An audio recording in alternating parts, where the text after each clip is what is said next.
Hi, Gayle Fuguitt, President CEO of the Advertising Research Foundation. I'm here with Sarah Wood. Hi, my name's Sarah Wood, co-founder, co-CEO of Unruly. I'm delighted to be here at Cannes with the ARF. How do you see marketing, advertising, and research insights? How do you see that all today? I love teaching and I love researching. One of the things that we really enjoy doing is putting a data framework around creativity and bringing a science to the sharing. I was ask how creativity fits in. We have big data, but we distill it and we focus on actionable insight. So over the last few years, working with academics from the UK, from Australia, from the US, they've been able to go into our data set and really kind of comb through that data and interrogate it and start to analyse and diagnose what are the key drivers of video engagement and shareability in particular. Yeah. Celebrity doesn't independently drive sharing. What drives sharing is emotional connection and social motivations.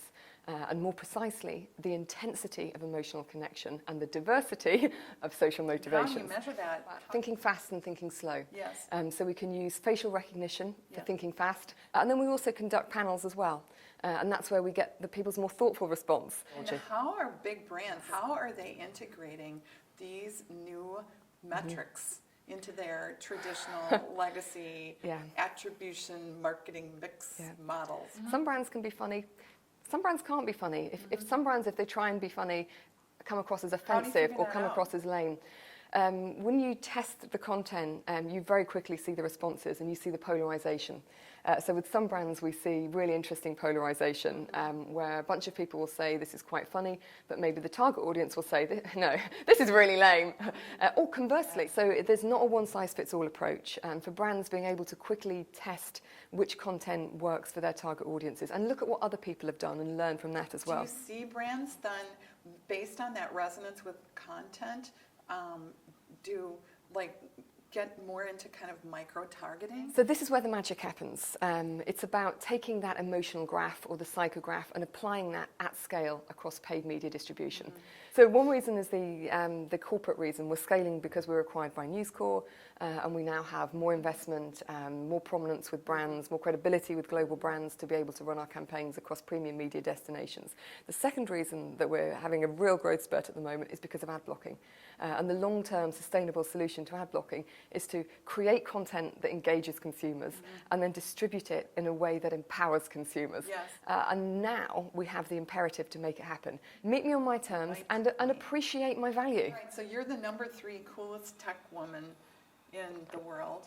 Where does that come from? Let's just talk about personal leadership. So the first thing I would say is you just have to be yourself because everybody else is taken. It's great to have role models, but whenever you look at role models, take the best of the role models, take what you think applies to you from the role models. I wanted to be an entrepreneur for a couple of reasons. One, to be closer to my kids and have more control over everyday life. And when you're an entrepreneur, you build a culture as well as a company. So you can build a culture that embraces children and diversity. There's a campaign that I'm involved with in London. It's in the UK. It's called Your Life.